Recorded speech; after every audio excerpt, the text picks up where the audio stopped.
नमस्कार, मैं रघुनाथ प्रसाद आज चर्चा कर रहा हूं कि बिहार की जो अत्यंत पिछड़ी जातियों की सूची है, जिसके आधार पर जननायक कर्पूरी ठाकुर जी ने वर्ष 1978 में आरक्षण दिया था, उस सूची में से कौन सी जातियां हटी और अभी जो 2 अक्टूबर को कास्ट सर्वे का रिपोर्ट आया, उसके आधार पर उनकी आबादी क्या है, उनका प्रतिशत क्या है, और जो जूरी उनकी आबादी क्या है और वो प्रतिशत क्या है। ये जानकारी देने के पहले मैं ये अवश्य ज़रूर कहना चाहूँगा कि कास्ट सर्वे चूँकि देश में पहली बार इस तरह से प्रकाशित हुआ गया, सारी जानकारियाँ एकत्र की गई है, चाहे वो सामाजिक हो, शैक्षणिक हो, आर्थिक हो, नौकरी का सवाल हो, घर का सवाल हो, अस्थाई संपत्ति का सवाल हो, अस्थाई संपत्ति का सवाल हो। मैं समझता हूँ कि बारी बारी से जो सारी चीज़ें पूरी जनता के समक्ष आएंगी तो पूरी स्थिति स्पष्ट होगी। इतना मैं ज़रूर कहूँगा कि श्री नीतीश कुमार जी की जो राजनीति रही है शुरू से और अभी तक, चाहे वो जनता दल में रहे हों, लोक दल में रहे हों, समता पार्टी में रहे हों, जनता दल यूनाइटेड में रहे हों, यहाँ तक कि जब वो भारतीय जनता पार्टी के साथ भी लंबे समय तक सरकार में रहे हैं, तब भी उन्होंने हमेशा प्रयास किया है कि खासकर अत्यंत पिछड़े वर्ग के लिए कितना अधिक किया जाए, उसके लिए उन्होंने हमेशा प्रयास किया है। और धीरे धीरे ऐसी स्थिति आ गई कि उन्होंने डॉक्टर राम मनोहर लोहिया जी और श्री कर्पूरी जी, जननायक कर्पूरी जी के सपनों को साकार करने के लिए उन्होंने कई बेहतरीन कदम उठाए हैं। तो ऐसी परिस्थिति में कुछ बातों को लेकर जो कुछ नेतागण और कुछ संगठन विभिन्न तरह से अत्यंत पिछड़े वर्ग में भ्रम फैलाने की कोशिश कर रहे हैं कुछ वर्षों से, उसमें मैं सिर्फ अनुरोध कर सकता हूं आपसे कि आप विचार करिए और ठंडे मन से विचार करिए कि क्या बहुत से कार्य किए जाएं और उसमें यदि 1-2 काम को लेकर अगर आपके मन में तकलीफ है तो क्या यही तरीका है कि पूरे बर्तन को ही तोड़ दिया जाए। श्री नीतीश कुमार जी ने मुख्य धारा में लाने का काम किया है। श्री लालू प्रसाद जी के का भी सहयोग इसमें बहुत अधिक रहा है। और जननायक कर्पूरी ठाकुर जी की जो मंशा थी, असामयिक निधन के कारण जो बातें पूरी नहीं हो पाई, उसे नीतीश कुमार जी ने आगे बढ़ाया है। आज जो हम बड़ी संख्या में लोकसभा में सदस्य देख रहे हैं, अब तो राज्यसभा में भी विभिन्न पार्टियों को के साथ मजबूरी है, वे अत्यंत पिछड़ा वर्ग को भेजने लगे हैं, विधान परिषद में भी भेजने लगे हैं, अच्छी संख्या में अब टिकट देने लगे हैं एमएलए में भी, और इसका असर न केवल बिहार में वरन बिहार के बाहर भी पड़ रहा है। मैं सारी ये फिगर बतलाने के पहले अनुरोध करूंगा कि आप ऐसा कोई कदम नहीं उठा लें कि कल जो पड़ोसी राज्य में आज हो रहा है कि लोगों ने एक तरफ सुश्री मायावती जी का साथ छोड़ा, श्री मुलायम सिंह यादव जी और श्री अखिलेश यादव जी का साथ छोड़ा, कुछ जातिगत आरोप लगाकर, और आज जो अत्यंत पिछड़ों के द्वारा महसूस किया जा रहा है पड़ोसी राज्य उत्तर प्रदेश में या पिछड़ों के द्वारा, मैं और बहुत कुछ नहीं कह सकता, लेकिन मुझे अफसोस ज़रूर हो रहा है कि हम लोगों ने सामाजिक न्याय की धारा को बीच में बाधित करने का काम किया। ये बहुत बड़ी आबादी के मन में ये बात है। ये ठीक है कि उत्तर प्रदेश में भी जो पिछड़ी जातियां हैं, अत्यंत पिछड़ी जातियां हैं, वो भी मुख्य धारा में आने के लिए हर संभव प्रयास कर रही हैं। बिहार एक ऐसा राज्य है जहां भारतीय जनता पार्टी अभी तक, चूँकि ये बहुत महत्वपूर्ण राज्य है, ये समाजवाद की कहिए प्रयोग भूमि रही है सदा से, समाजवादियों का ये कहिए कि एकदम प्रयोगशाला रहा है, और साम्यवादी आंदोलन की भी ये भूमि रही है, स्वतंत्रता आंदोलन की ये भूमि रही है।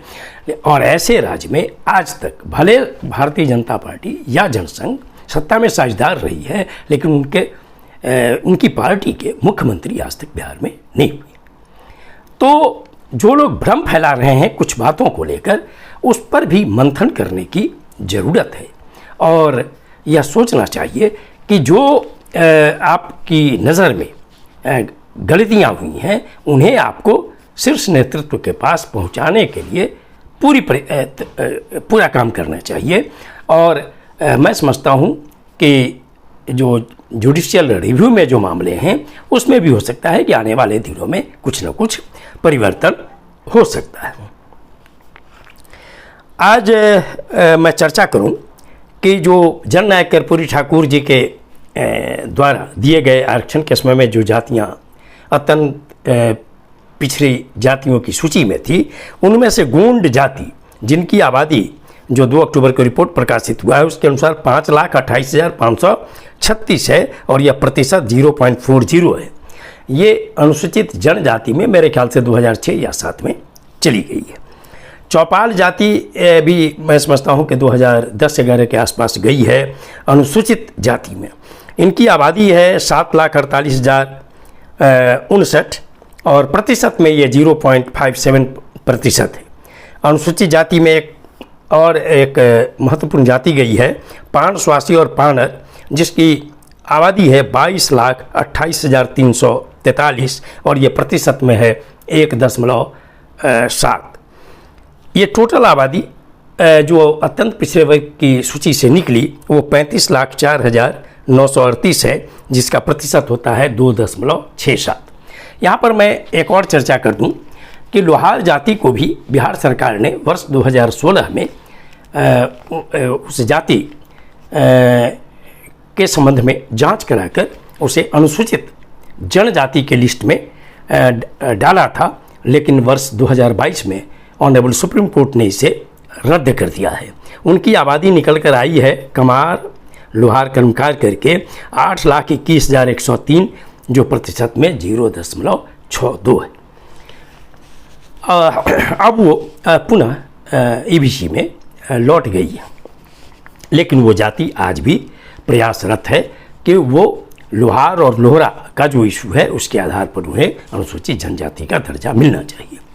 जो जातियाँ अनुसूचित ये जो जातियाँ पिछड़े वर्ग की सूची से लाई गई हैं अत्यंत पिछड़े वर्ग की सूची में, उनमें 3 जातियों को लेकर बहुत ज़्यादा लोग चर्चा कर रहे हैं।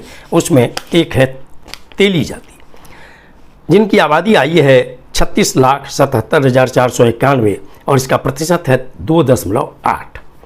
यही एक ऐसी आबादी है जो बहुत बड़ी आबादी आई है इसमें, लेकिन हम सभी लोगों को यह सोचना पड़ेगा समाज में कि आज भी ठीक है कि तेली जाति आर्थिक दृष्टिकोण से जरूर मजबूत है, लेकिन सामाजिक दृष्टिकोण से आज भी तेली जाति के साथ सामाजिक विभेद की स्थिति कमोबेश आज भी समाज में मौजूद है। इसलिए किसी न किसी कमेटी की रिपोर्ट पर ही बिहार सरकार ने इसे अत्यंत पिछड़े वर्ग की सूची में लाया है। दांगी की आबादी है 3,36,629 और ये प्रतिशत है 0.25। और बरई तमोली ये निश्चित तौर पर ये बहुत कमज़ोर जाति है, यह सभी लोगों को समाज में पता है। इनकी आबादी है 6,16,092 प्रतिशत में 0.47। ये कुल आबादी जो लाई गई है वो 46,30,212 जिस पर विरोध हो रहा है और प्रतिशत में है 3.52। अंतर जो है जो निकली और जो आई उसमें सिर्फ 0.85 का अंतर है। अगर लोहार जाति एसटी में रही होती तो ये अंतर सिर्फ 0.23 का होता। तो हमें यह देखना चाहिए कि निश्चित तौर पर ऐसे विवाद के कारण ऐसा नहीं हो कि आप जो श्री नीतीश कुमार, श्री लालू प्रसाद यादव जी और श्री तेजस्वी प्रसाद यादव जी जिनमें सहयोग कर रहे हैं, तीनों वामपंथी दल, कांग्रेस पार्टी और लोहिया जी, कर्पूरी जी, अंबेडकर जी और मान्यवर कांतीराम जी के जो सिद्धांत हैं उनको आगे बढ़ाने का काम जो ये महागठबंधन कर रही है, इस धारा को सहयोग करना चाहिए सकारात्मक। मैं यह बतलाऊं कि बिहार सरकार ने श्री नीतीश कुमार जी के नेतृत्व में जो अपनी पार्टी से टिकट दिए हैं वो आप देख लीजिए कि कितने एमपी में टिकट दिए जाते रहे हैं, कितने जीते हैं। आज भी एमपी लोकसभा राज्यसभा में कितने हैं, एमएलए में कितने टिकट दिए गए हैं, कितने जीते हैं जो इनकी पार्टी से हैं। मंत्रिमंडल में इन्होंने अत्यंत पिछड़े वर्ग को प्रतिनिधित्व लगातार दिया है। जननायक कर्पूरी ठाकुर छात्रावास हर जिले में बनाया जा रहा है, अन्य भी छात्रावास बनाए जा रहे हैं, आवासीय स्कूल खोले जा रहे हैं। प्रतियोगिता परीक्षा के लिए मुफ्त कोचिंग की व्यवस्था है। स्कॉलरशिप और स्टाइपेंड चाहे मैट्रिक पास करने पर हो, इंटर पास करने पर हो, ग्रेजुएशन करने पर हो, वो दिए जा रहे हैं। सिविल सेवा की तैयारी के लिए प्रोत्साहन राशि दी जा रही है। ग्रामीण और शहरी निकायों में जो आरक्षण 2006 और 7 में दिया गया, यह सोशल रिवॉल्यूशन है। और लोअर जुडिशियरी में जो अत्यंत पिछड़े वर्ग को 21% आरक्षण है, यह भी एक सोशल रिवॉल्यूशन है। इसलिए मैं अनुरोध करता हूँ बिहार के अत्यंत पिछड़े वर्ग को कि आप पूरे देश को संदेश दें कि जो कार्य लगातार जननायक कर्पूरी जी के समय से लेकर श्री लालू जी और श्री नीतीश कुमार जी के द्वारा हुए हैं, और उसमें जो महत्वपूर्ण भूमिका जो ईबीसी को मुख्य धारा में लाने का श्री नीतीश कुमार जी ने किया है, इसके प्रति सकारात्मक रुख अपनाया जाए, तभी इसका पूरे देश में संदेश जाएगा। और यह मानकर चलिए कि ये कास्ट सर्वे का रिपोर्ट जो बिहार का है, ये पूरे देश के लिए बहुत सोचने की बात है। और अब राजनीति में सबसे मुख्य धारा के रूप में अत्यंत पिछड़ा वर्ग आ गया है। ये वीडियो आपको अच्छा लगा हो तो निश्चित तौर पर लाइक करें, शेयर करें। अब तक मेरे चैनल को आपने सब्सक्राइब नहीं किया तो सब्सक्राइब करें, बेल आइकन को टच करें, ताकि मेरे हर आने वाले वीडियो का नोटिफिकेशन आपको तुरंत मिल जाए। आप सभी लोगों के लिए शुभकामनाएं। धन्यवाद। जय हिंद।